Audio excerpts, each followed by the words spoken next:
Well, I'm up in the middle of the night in my hotel room. I feel like I should have been a celebrity, making lots of money and traveling the world and living out of hotels. Maybe that should have been my real life. But anyway, I'm up and can't sleep and want to wish everyone happy Thanksgiving. Seems like I'm going to be in a hotel room by myself. Um, and that's how it's going to be. I've transitioned to Redwood City where I got my Section 8 voucher and in San Mateo County. But, even though, a place can have its good and its bad and its ugly. And it seems like there's something here that the devil been fighting me on big time. I mean, the devil got these people acting crazy. I mean, they stalking me, they follow me. When I say stalking, I mean somebody that you don't know. Let me break this down so I don't sound like I'm schizophrenia. Let me break it down for you. When I say stalking, I mean exactly what the law says what stalking is. When someone is repeatedly following you, when the pattern, it keeps going on every day, 24 hours a day, even after I get out the hospital, I go into the hospital because I'm being followed and it's stressing me out. And then once I get out the hospital, it's like the demon inside of them, like they're Satan worshipers or cults. They get ready to start the same pattern all over again. It's almost like purposely trying to, if you will, in a subliminal way, make me kill myself, make me go into strokes and heart attack, if you will. If you could just imagine an evil-hearted racist person that can't stand a black person and love to see a black person in pain or love to see a black person going through a heart attack or a stroke, and they find it amusement, they find it entertainment. This time of go around, they electroshock me with the pads. Normally, when I have my SVT, rapid heart rate, and my heart beats up to 160 or 180, they don't use those pads. They normally do the medication, and the pad is the last result. They electric shocked me. They electrocuted me in the ambulance as if it was on a TikTok show, and somebody told them to do that to me for entertainment and for laugh. It didn't seem like it was being done to save my life. Because if that was the case, they should have gotten another IV in and should have gave me the other dose of medication to slow my heart rate down. They electrocuted me. You understand me? Like the evil white man and the Mexican woman that was with him electrocuted me. Like they so filled with hate against black, or well, against me, if you will, here, that the moment I walk outside of my hotel room, it's like and I really say what I mean, and I mean what I say. That's why I take videos of abnormal traffic following me. Like I know the difference between regular traffic, people trying to get home, people trying to go shopping, then when people stopping and people um, following you around the corner one too many times, you seeing the same ass car one too many times. That's not somebody just lost. You can't be lost that many times, sir. You're either going to your destination or you're not. Circling around you like some sharks. That's alarming to anyone. That's a stranger. What part of that from a woman that they are not hearing? Complete strangers. And then you white and Mexican too? And you don't like me as a black woman? Yeah, I had to do a police report just in case something happens to me out here and I'm in this wheelchair and I have heart problems. You heard me.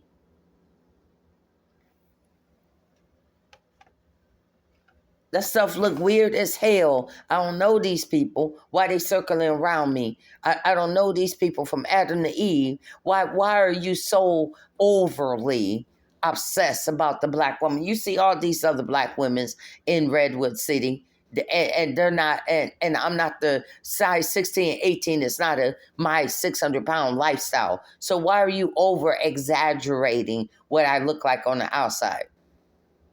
What is the need for the crowd? Why do you need to get the crowd all hyped up about this particular black woman?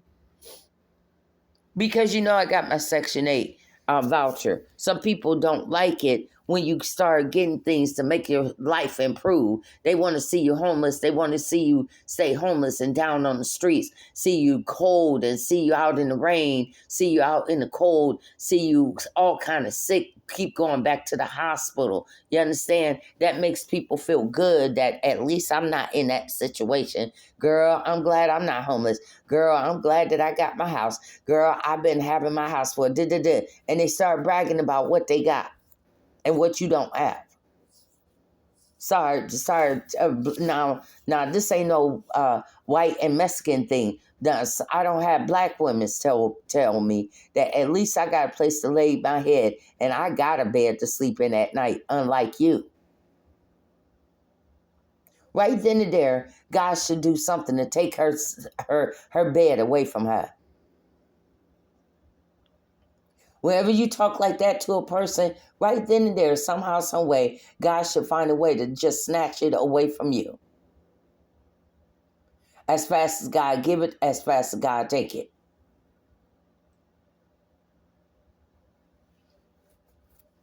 Because that's some evil thing to say, even from a black woman, to say that to someone in a wheelchair. I'm making it by myself. I don't have my children here with me. I'm here by myself. Of course, I'm going to ask you, why are you following me? Of course, I'm going to question, why are these strange people following me?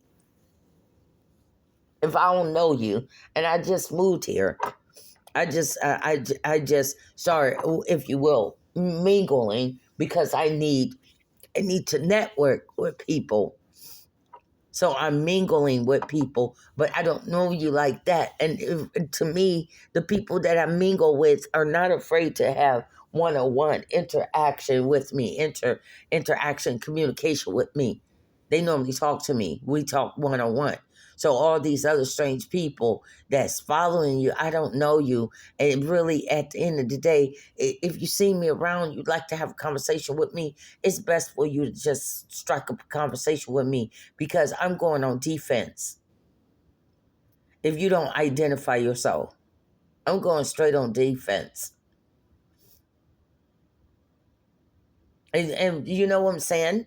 Like some people can be be good people and just looking out for you. But if I don't know who you are, I'm seeing you in a wheelchair walking down the street. I'm walking down the street. I'm seeing you as complete strangers.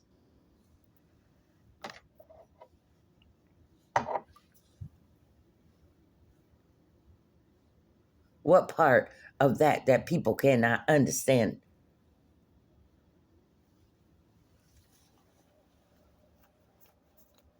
You see?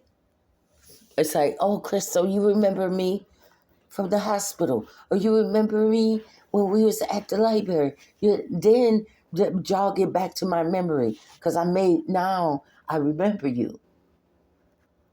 If I'm in one of my episodes, you looking like an enemy to me. You looking like a complete stranger.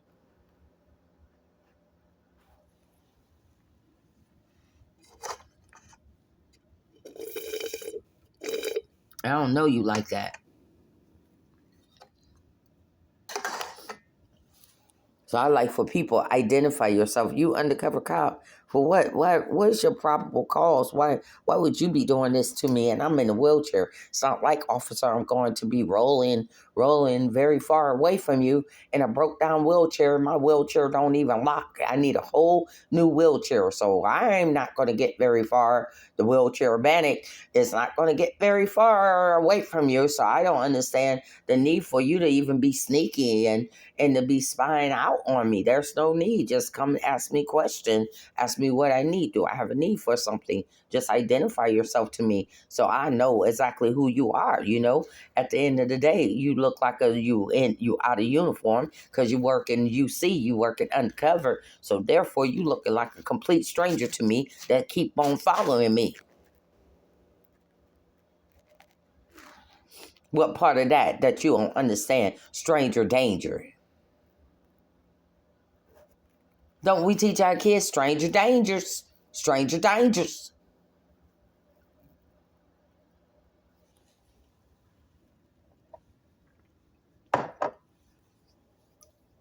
Now, how come a person of the law is not understanding what you seeing?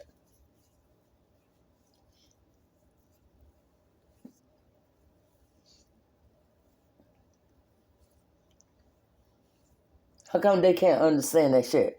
Wonder why you fucking going off. Who the fuck are you? And why the fuck are you fucking with me? Sitting up here trying to catch the bus in a wheelchair. Sitting up here barely making it. Sitting up here trying to cause all kind of hype around me, excite me. Then I go into one of these heart condition, and I shouldn't even be living like this. So what's your purpose, your motive, your agenda?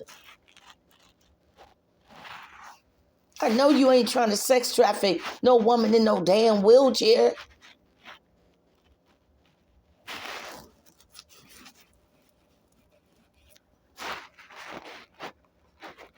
I know ain't no John trying to roll up on me. I'm in a wheelchair. You try to roll up on me.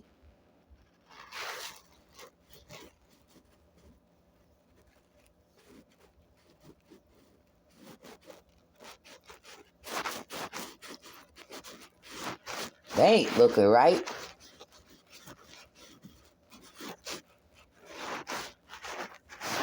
Sitting up here at the age of 54. Why should I be sitting up here? Basically, it seemed like you're trying to terrorize me. And they said that the KKK are a terrorist group. So it seems like you're that little terrorist rattlesnake tail is trying to come out in Redwood City. Unless Akeisha, is that you? Yeah, Akeisha. Your little thing about stealing Dominique business name, Naked Swim. You wanted Naked Swim USA, but you couldn't get it, so you went to Naked Swim LLC. Now, at the end of the day, you got a problem with Dominique, Mom? Do you? You got to get all your little naked friends and affiliations and investors to sit up there and harass Dominique Mother. Is that what it is? Is that making you feel better as a businesswoman? To me, that's unethical business practice. That at the end of the day, you could report that shit. Truth be told, I could report your damn business for harassment. Unethical type of behavior for a businesswoman.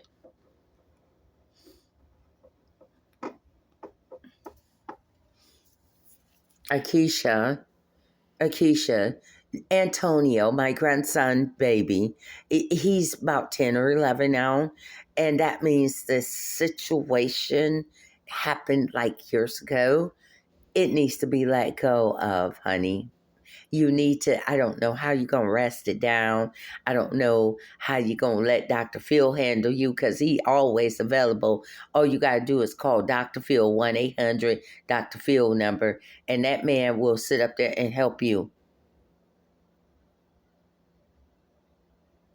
You videotaping me or your little friends, little posse little friends and little Rico little friend, that's not going to help you mentally and emotionally because you're still with the cheater. Once a cheater, always a cheater. And that's none of my business. That ain't even my fault that you married a cheater and he slept with my child and produced a grandbaby. That's not even her fault if somebody's lying and say, I'm not married. I ain't got no girlfriend. Why is he going around telling women that?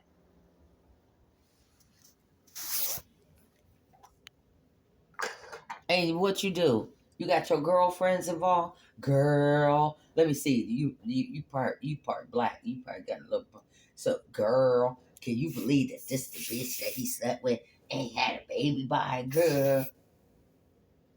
That was your attitude, huh? It got started, huh? No, he didn't. Yes, he did. She an ugly bitch too.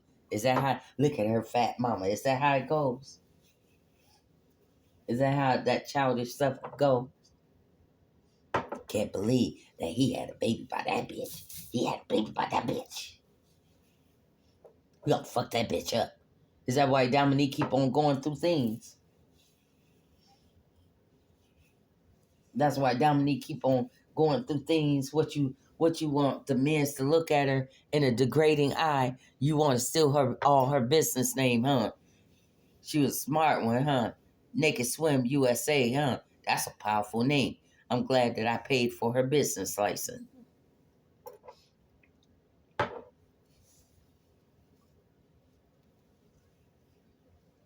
What you trying to do? Take years of your fucked up relationship, take it out on Dominique?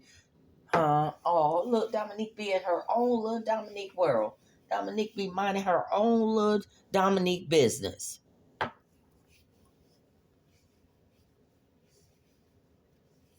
Dominique don't be bothering nobody. Dominique in her own la la land, like her mom. I don't be bothering nobody. Don't mean that I'm afraid of you though, because I don't be fucking with you. That means that I just really don't have the energy, don't have the health strength for all the damn childish ass drama. I just don't have it. What you want me to do? What you want? Like I just had a heart condition attack again. What you want me to do? Was you trying to fight somebody because they have a heart condition? You sound like a class act, don't you? You sound like a class act when you try to steal shit from other people, their business name. You sound very classy. You and your homies.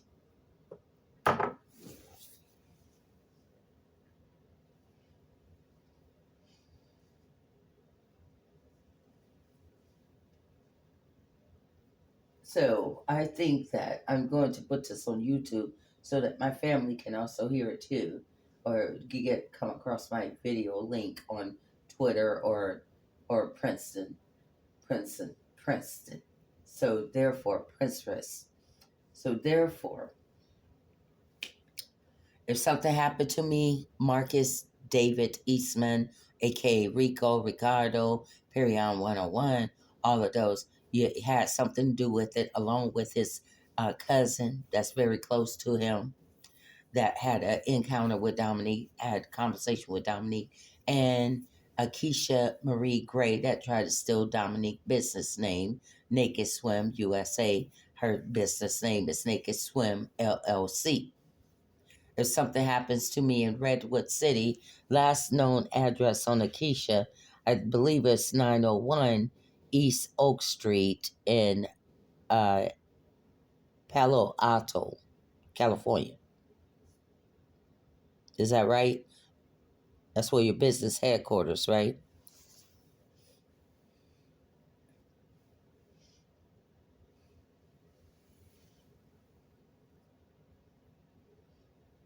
Marcus, Rico, or Ricardo. I mean, because Los Angeles is nowhere from San Francisco or from this area. So it takes no time for you to be up in this area as well, fucking with me. Just because Los Angeles, that doesn't mean that he's exactly in Los Angeles. Trying to fuck with Dominique and her mother because Dominique did not abort the baby. How childish can you get? How ignorant and childish can you get? And grandmama just pray every time this man denounce Antonio. Lord, make Antonio look like him every day. Like a curse on you. Antonio look like every day. The clip below your nose, that's Antonio. That's you right there. No denying it. You sit up there and try to act like your son don't exist, but he does. He's very much alive. That same damn blood that you got inside of you. Let's do a reality check. Shall we, Rico Cabana lover? the same blood that you got flowing up in you, no matter whether you acknowledge him or not, that's still your motherfucking blood. Whether your girlfriend or your ex, whoever she is, whether she wants to accept it into the reality, that's still your fucking seed. That's still your male seed. That's still your damn male child.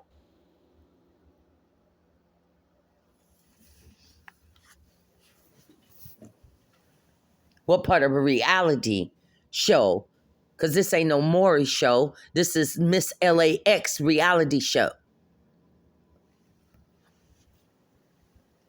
This ain't no living in no damn fantasy. And I'm not your little perfect little fantasy woman. So I broke that mode. And I hope my damn fat ass motherfucking wipe all your little sexual little fantasies out your head.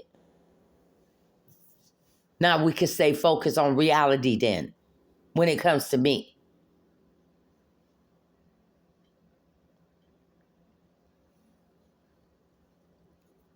Whether you like it or not, Antonio, my grandson, my first male grandson, and you guys worked together to get him taken away from my daughter, to remove him from his grandmother and his mother.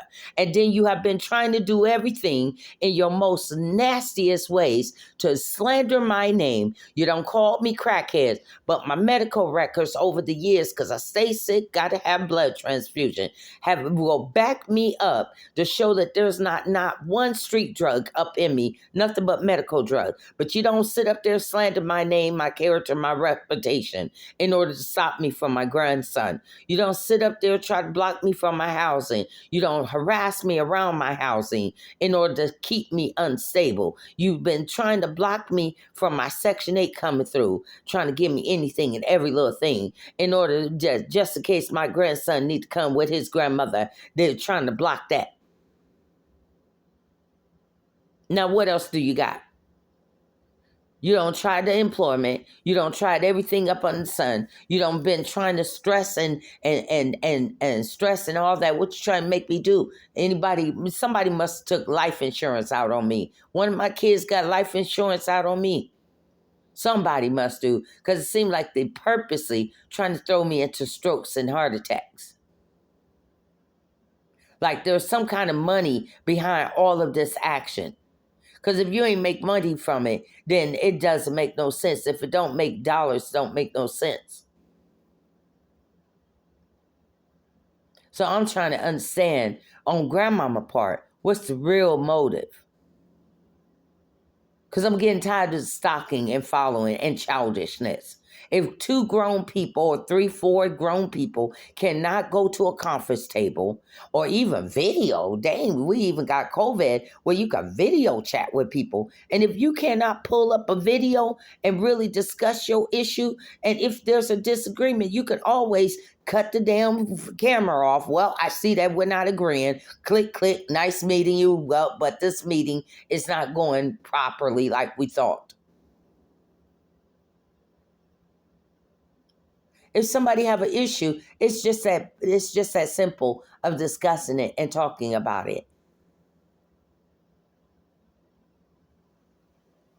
But like I said, and let me break down reality, because they try to make me seem like I'm not a part of the picture. But let me break this down to you.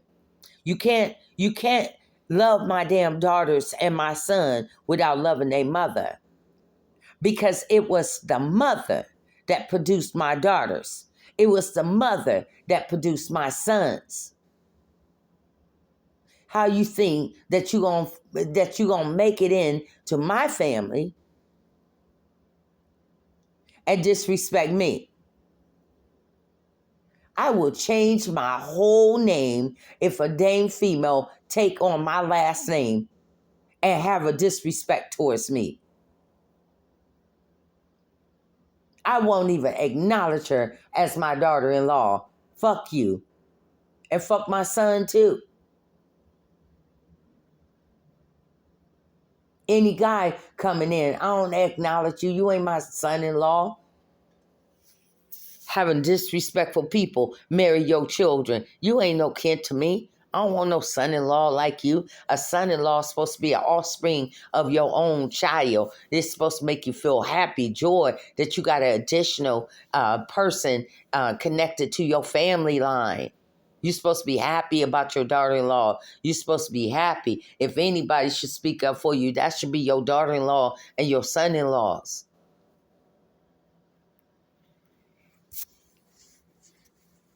That's how you win favor with mom. But you think you're gonna come in and run, and my sons and my daughter knows that if you fucking tick me off, I fucking take a gun and shoot your ass out of my family.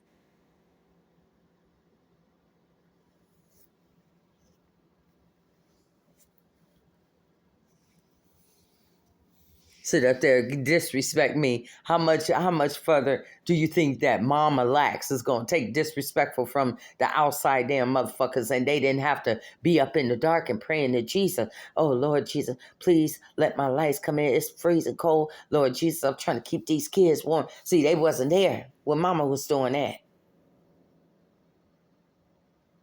When you had a fever over 104.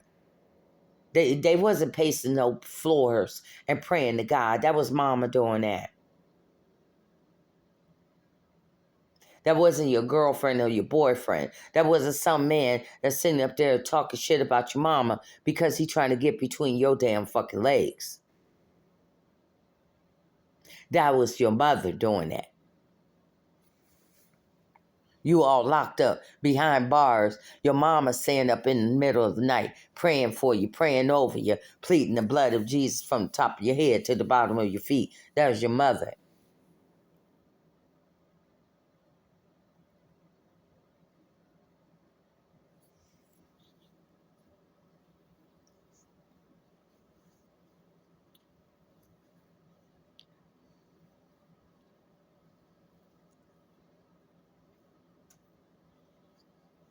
So I'm going to get down to the bottom of my grandson. Whether you like it or not, I can give a damn about your grown ass feelings.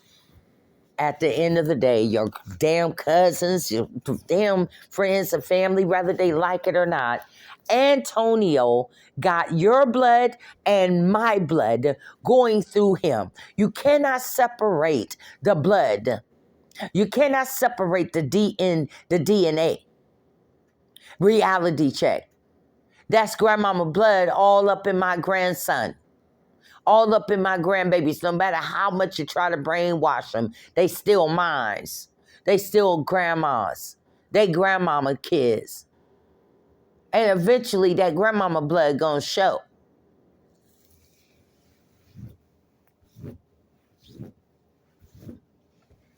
What part of reality that you keep on trying to overlook? Dominique is still Antonio's mother. You don't stop being a mother because somebody take your child away from you. You still that mother. You still the biological mother. It don't stop just because somebody got your child and trying to raise it like it's their own. You still the mother. Anything happen to your child, they still gonna have to track down the biological mother to see if the mother can give a kidney, or if the mother can it can be a donor, a organ donor. Or maybe grandmother. Why sit up there trying to mistreat Antonio grandmother? You never know what could happen down the line. He was a premature baby.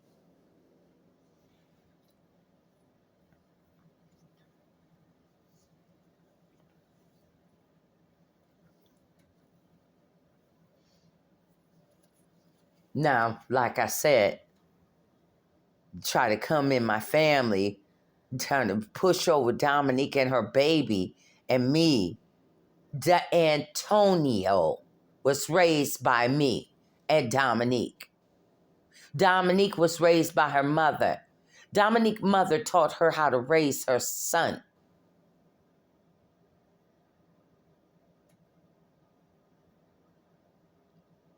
Dominique, mother, blood is in my grandson, Antonio Dione Lax. We both chose that name.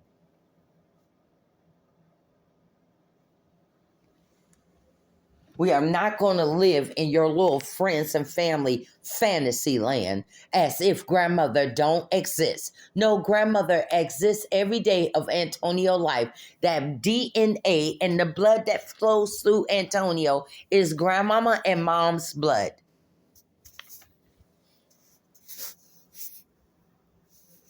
So I don't know what you're trying to do, how you trying to do, how you trying to tell your friends and your family. At the end of the day, I am the major part of my grandson's blood. If it wasn't for the grandmother, my daughter would not be here. If it wasn't for his mother, Antonio would not be here.